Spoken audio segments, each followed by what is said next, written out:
In a game that was pretty tight all the way through three quarters, the Buccaneers offense exploded, emerging victorious over the Miami Dolphins 45-17.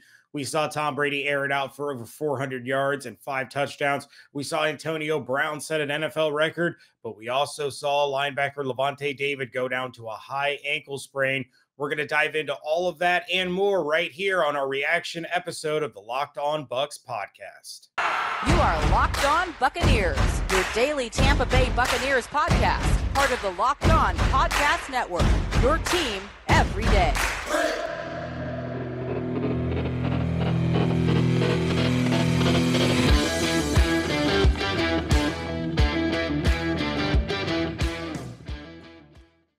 What's up and welcome back to the Locked On Bucs podcast, and thank you for making Locked On Bucs your first listen every day. Remember, Locked On Bucs is free and available on all platforms, including YouTube. Thank you to all who have already subscribed to our YouTube channel. If you have not done so, head over to YouTube, check out the Locked On Bucs channel, and please subscribe.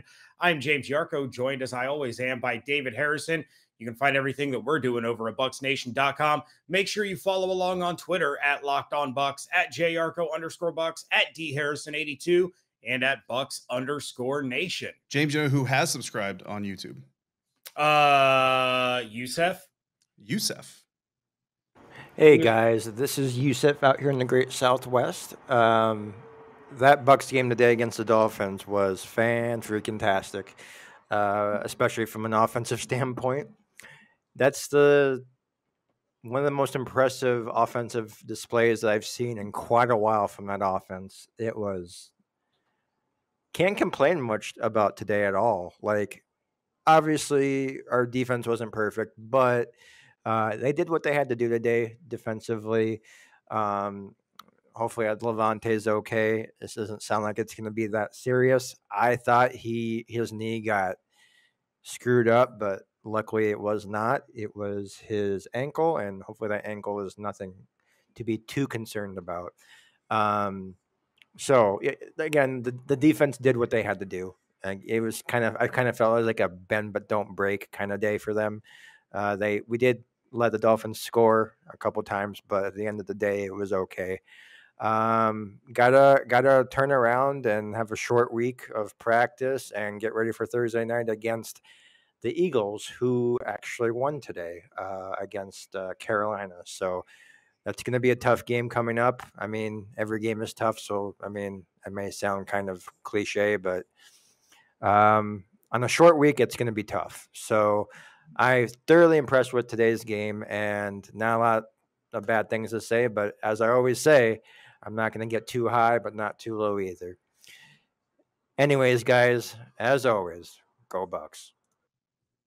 All right, Yusef, appreciate the call. And yeah, in week 5 of the 2021 NFL season, the Tampa Bay Buccaneers defeated the Miami Dolphins 45-17, and now they advance to 4-1 on the year. This is the Locked On Bucs podcast. Thank you again for making us your first listen every day. The Miami Dolphins are going to fall to 1-4 thanks to this loss, and are 2 losses away now, James, from matching their 2021 total with 6 losses. And oh, by the way, they've got an extra game to play this year compared to last year as well. So some quick, significant stat lines before we get into our storylines from this game. Tom Brady, 30 of 41 passing, 411 yards, 5 touchdowns. Jacoby Brissett, 27 of 39, 275 yards, 2 touchdowns, and interception. Linebacker Devin White and Miami Dolphins linebacker Jerome Baker tied for the game lead with 8 tackles each. Tampa Bay Buccaneers defense sacked Brissett 3 times, while the Dolphins defense got 2 sacks of their own. And a special shout out to defensive tackle Vita Vea, half a sack and a tackle. Finally getting into the stat sheet, finally getting off his lazy bum and doing some work for this Tampa Bay Buccaneers defense. Tom Brady, first ever game with 400-plus yards passing and 5 or more touchdowns. Antonio Brown, fastest player in NFL history to reach 900 receptions, 143 games, compared to Marvin Harrison, who held the record before with 149. Imagine, James, what AB could have been doing if it wasn't for frostbite lawsuits, criminal charges, drama, business is booming, podcasts, all that stuff. A lot going on in this week 5 win for the Tampa Bay Buccaneers. What is your biggest storyline, you think, leaving this matchup? The biggest storyline to me is Levante David.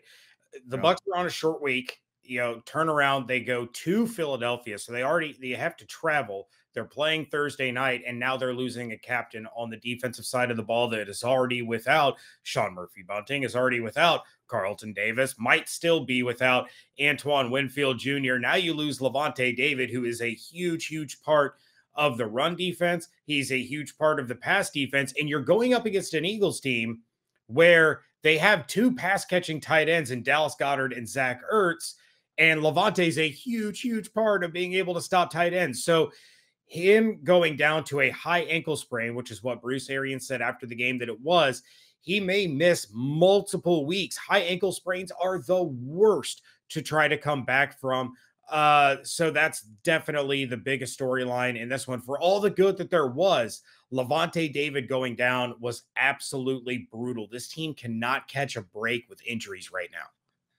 Yeah, I mean, I'm hoping that what you said earlier last week is going to be correct, and that the injury bug is kind of biting the Buccaneers at the right time, and that by the time they get through all of these injuries, they'll get healthy, and then they'll be able to get put together. I mean, still, this defense, Todd Bowles has not had the same defensive alignment, the same defensive roster for 2 weeks in a row, like to this day, and it's amazing to me that the defense is still able to do what they've done. Listen, I know a lot of people are going to talk about how, they maybe didn't like everything that they saw from the defense, and the Miami Dolphins, let's not get it twisted, they did leave some plays on the field there, but at the end of the day, this defense gave up 17 points to an NFL offense, and it's still an NFL offense. I got that Jacoby Brissett isn't, the most dangerous quarterback in the world and all that stuff, but this is still an NFL offense. They still get paid millions of dollars on their side of the ball to put points up against opponents. So anytime you're able to hold a defense under 20 points, I mean, that's a successful day as far as I'm concerned. I think my biggest storyline, James, coming out of here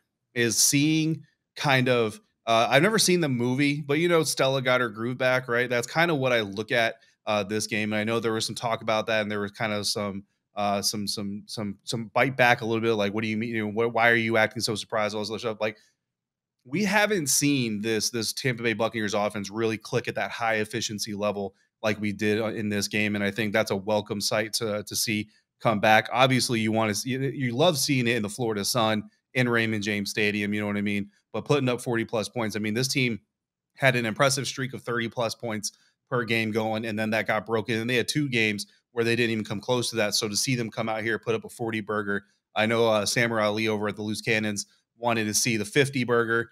Jake Arians told him that's what class does. It keeps you from putting up that 50, and you put Blaine Gabbert out there, you put the backups out there on the field, let them get some snaps, some reps, which could prove valuable, someday if you need it. Hopefully you don't need Blaine Gabbert, but the other guys who have some reps, that might prove valuable someday if you need them. So that's kind of what I'm saying, because moving forward, right, we're going to talk a little bit deeper about this defense and this offense here in a minute, but moving forward, if you need to rely on your offense to basically put up so many points that you're forcing the opposition, that almost kind of becomes a defense in itself, because you force the opposing offense to become one-dimensional, trying to keep up with the point splits that you're putting on the board. So to see that coming back, perfect timing, a short week here. If Levante does need to take the week off, which I predict he probably will at this point in time. I mean, high ankle sprains again, and you don't want him out there for one game. You know what I mean? It's the 6th game of the season. You don't need him out there chasing Jalen Hurts all over the field, trying to cover Zach Ertz, trying to cover Dallas Goedert, and getting hurt even more than he already is. Put Kevin Minter out there. Help put Joe Tryon-Schwenka out there at middle linebacker. Kevin Britt, not the best pass guy. Put Grant Stewart out there. At least with Grant Stewart out there, maybe you can distract Jalen Hurts with all the flowing locks flowing through the middle of the field, and he won't be able to be on target. Whatever it is, Levante David probably out for this weekend's game or this Thursday night game. But again, if you're putting up 40 points against the Philadelphia Eagles, I think you're going to be okay.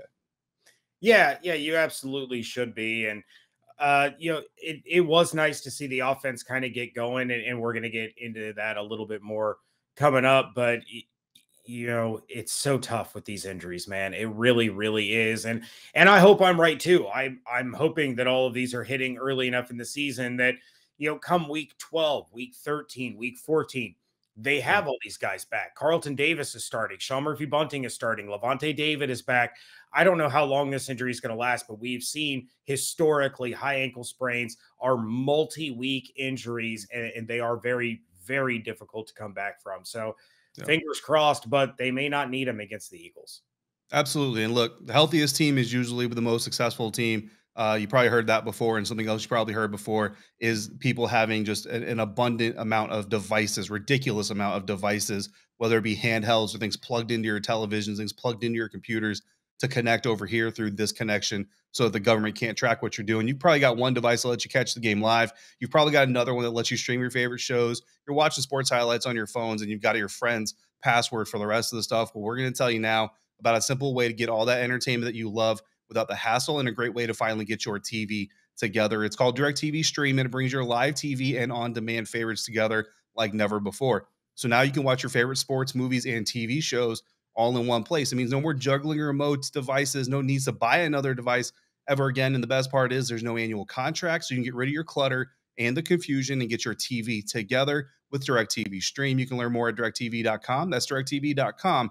Compatible device required. Content varies by package. Segment 2 here at the Locked On Bucs podcast. Victory Monday, James. It's enjoyable being able to say that as much as we get to these days. For the first chunk of our time covering this team, we didn't get as many of those, so it was kind of rare. But now I almost have to pause and say, is this just force a habit? But here we are, Victory Monday once again. 2 for 2 on Victory Mondays since starting YouTube. Absolutely. So I think not.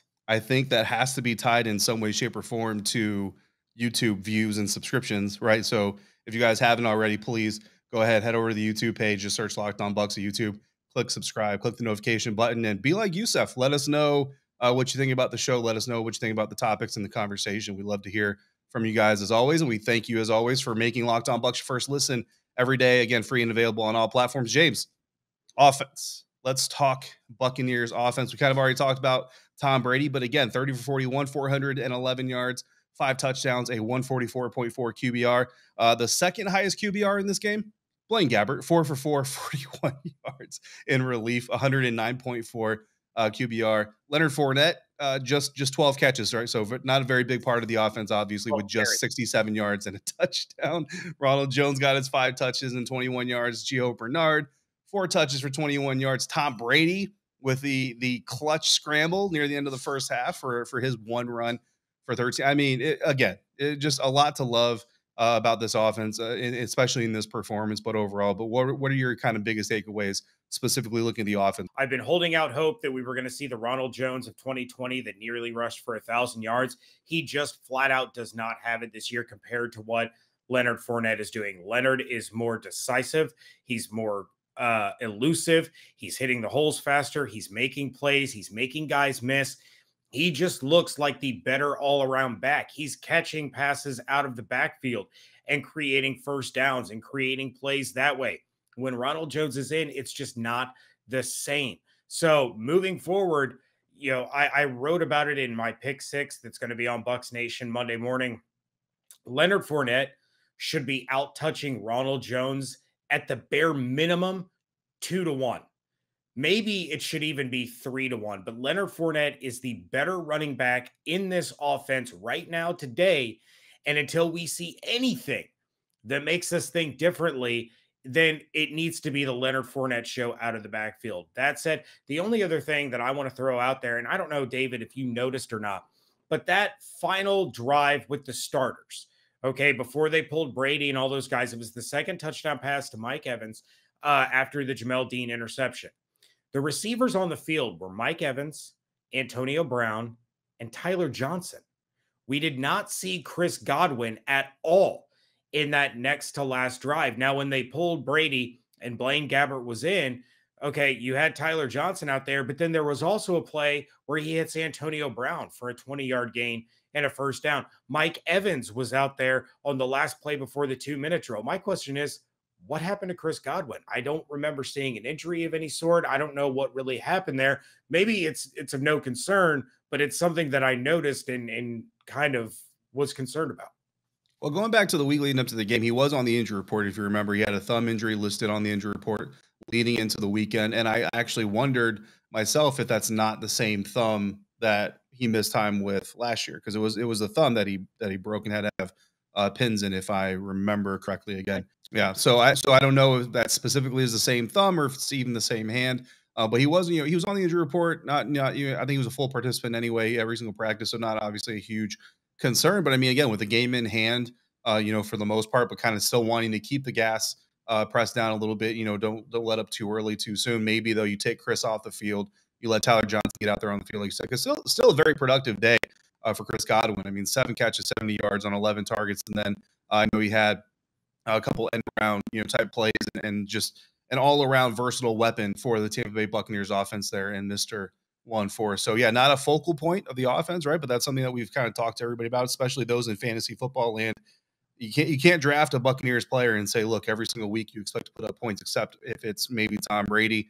And then, of course, Antonio Brown is probably your best chance. And now, apparently, Leonard Fournette moving forward is going to be the running back to lean on in all fantasy formats. So, yeah, I mean, we'll see. Especially, I mean, think about the Thursday turnaround, right, James? I mean, you don't hear coaches like making decisions for next week while the game this week is still going on. But hey, maybe somebody got in the ear of Byron Leftwich or Bruce Arians and said, hey, we've got a game, guys, in 4 days. So maybe we take Chris off and let him ice that thumb and get a little bit healthy. So I'm not too worried about it. Not worried until there's a reason to be worried. I like seeing OJ Howard back in action a little bit. 2 catches, 19 yards. Not a great day by any means, but we kind of talked about it last week, and we mentioned that we want to see him kind of get that motor going a little bit. Maybe this is kind of a little bit of sign of things to build, and maybe he can make an impact against Philadelphia Eagles next week. Something I noticed, James, is the development of an offensive scheme and learning from what your opponents are doing. So we talk about the Miami Dolphins defense is how similar they were to the New England Patriots defense, and how the New England Patriots, where it came out, and granted, weather on their side, of course, but doing some things to kind of bend, don't break, force the Buccaneers to score from within the 20-yard line, force them to score close. What I saw a lot from the Buccaneers today, and maybe I just noticed it more, you know what I mean? Because I was kind of looking for it more, or maybe it's real, but a lot of impact blocking. And I go back to one of those Mike Evans touchdowns. Mike Evans catches the ball, and Jaden Mickens goes out there and lays his body on the line to get a defender out of the way, escorts Mike Evans into the end zone. And I'm not saying we never saw that kind of stuff before, but it just seemed today, you look at the big Antonio Brown touchdown. Again, there was a wide receiver, a fellow teammate of his downfield, helping to kind of create the lane that he was able to run through to get downfield and then get up and down north and south and use those jets to get into the end zone. It seemed like there was just a more concerted effort by the wide receivers to block for each other after the catch. And I think that is perhaps something that they saw against New England. They said, look, guys, if a defense is going to play us like this, you've got to go out there and clear out the clutter and let your teammates have some room to run after the catch. And I think they paid attention to that. And it looks to me like that's what we saw in week 5. Flipping over to the defense, though, James, there's a little bit of bending. I got it. And there was a little bit more breaking than I think a lot of people want. But I gotta give a little bit of props to young Jamel Dean.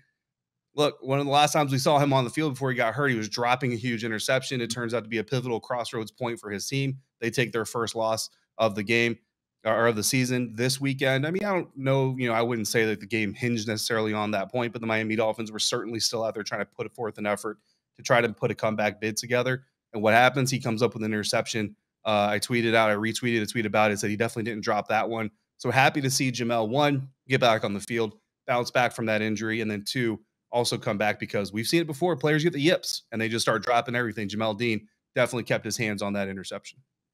Yeah, it was great to see Jamel get the interception, but I was not thrilled with this defensive performance. And I know earlier in the show, you said you hold an NFL team to 17 points. You should be proud of that. And it shouldn't matter that it's Jacoby Brissett out there at quarterback. But to me, it does matter a little bit. You had Jacoby Brissett at quarterback. You were missing your top 2 wide receivers in Devontae Parker and Will Fuller.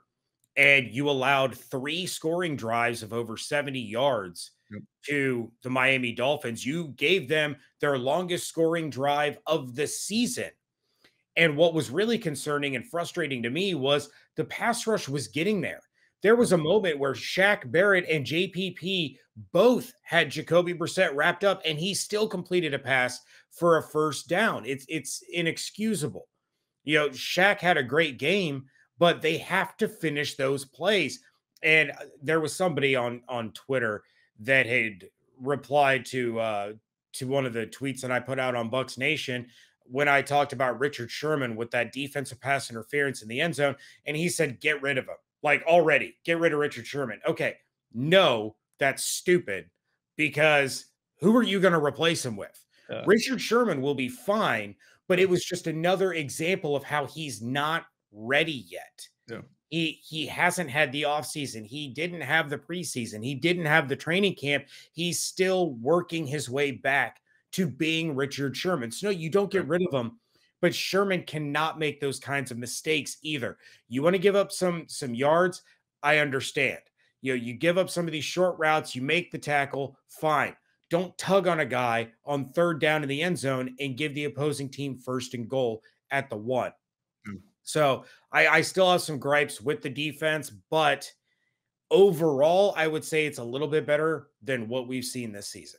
Yeah, and I hear what you're saying, and I think that a lot of people are going to echo the same sentiments. I look at it like this. I think what I saw today was a smarter Jacoby Brissett, a more prepared, a more comfortable Jacoby Brissett. I know he looked terrible in relief of Tua Tagovailoa when he came in, and then last week as the full starter for his first full game looked even worse. But today, I feel like he made smarter throws. I think he knew what his reads were going to be, and he knew where his receivers should be a little bit better than he did the week prior. So even though they were missing some weapons, they still had guys like Jalen Waddle out there and then Preston Williams. And I mean, it's not going to help my case here, but he actually missed Preston Williams on what could have been a very big pass right around the time. Again, the game wasn't put away quite yet, but it was, the Buccaneers were still probably pretty well in hand or had the victory well in hand. But a strike there to Preston Williams on that specific pass with, I believe, Richard Sherman trailing in coverage would have been huge for the Miami Dolphins. So I think you just saw a better Jacoby Brissett. And then I still, man, and I know a lot of people expected a lot of things from this defense. I still look at it and I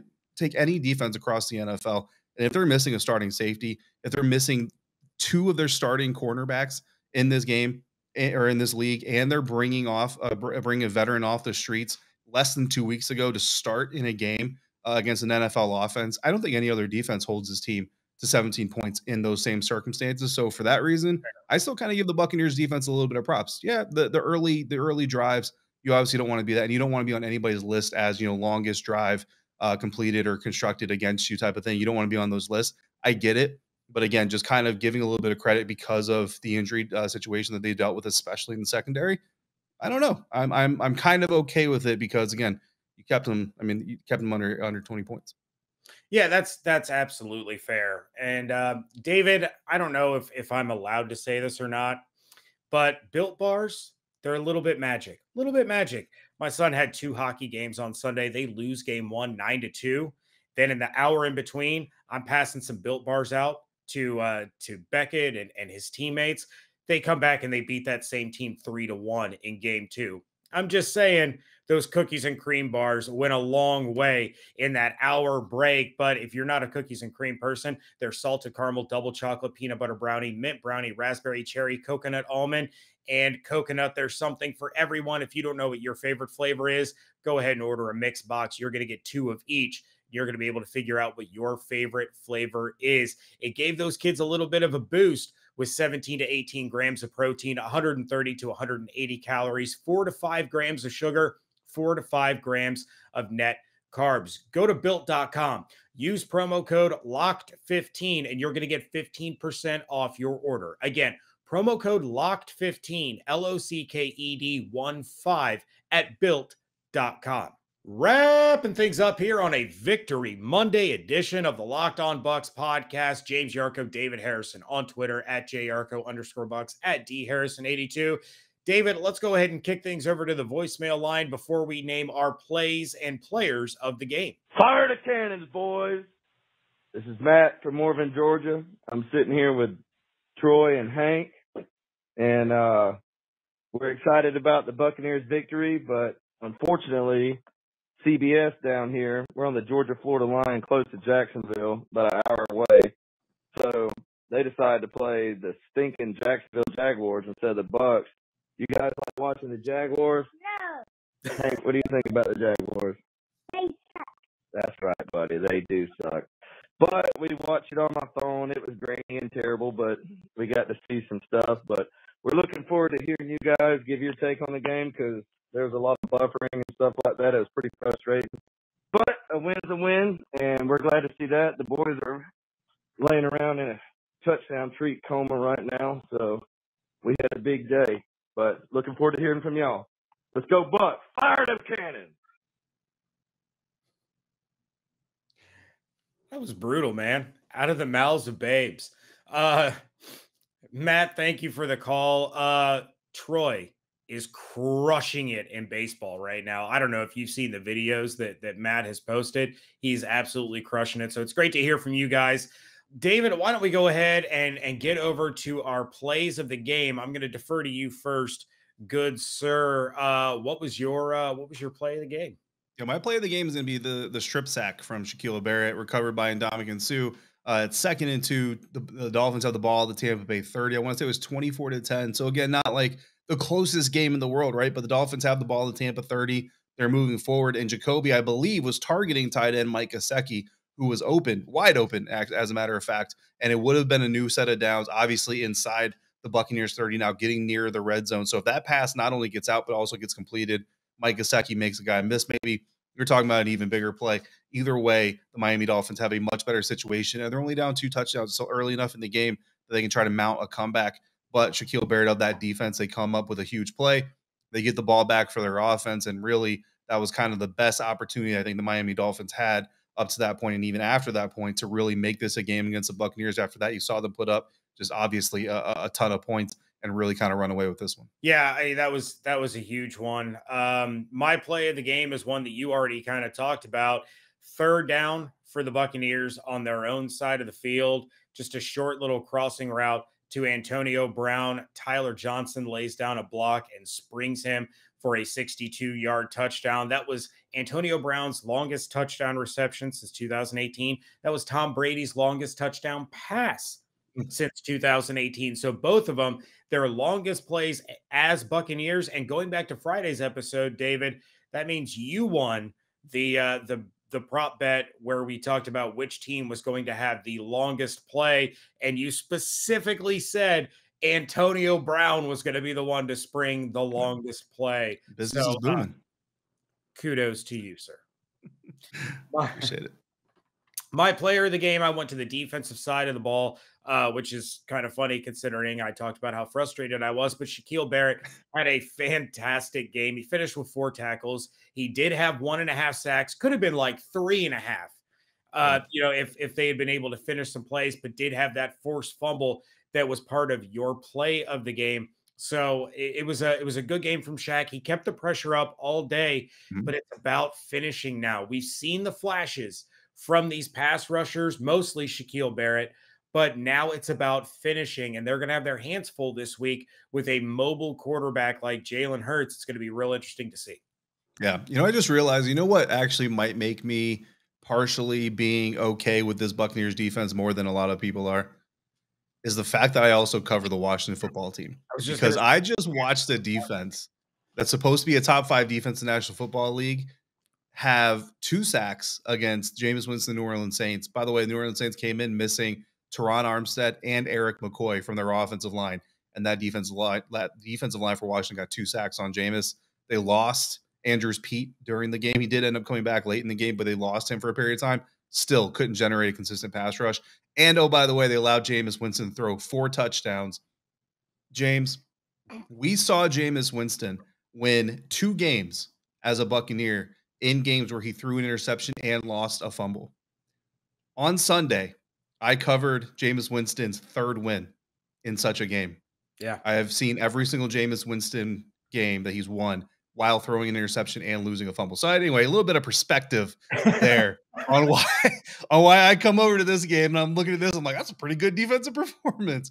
Player of the game, Leonard Fournette, regular season Lenny. I love it. I mean, the dude is, like you said, he's taken over that running back room. He is RB1.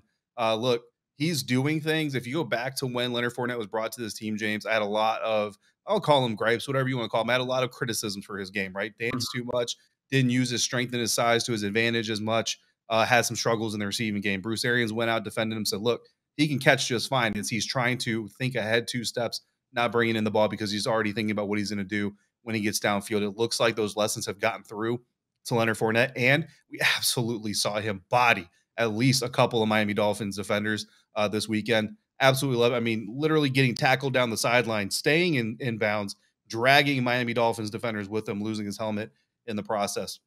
That is Leonard Fournette I wanted to see when he came out of LSU. That is the Leonard Fournette I wanted to see last year. We didn't see it until the postseason. Now we're seeing it in the regular season, and it is a beautiful thing. Regular season, Lenny, I'm all for it. I'm here for it.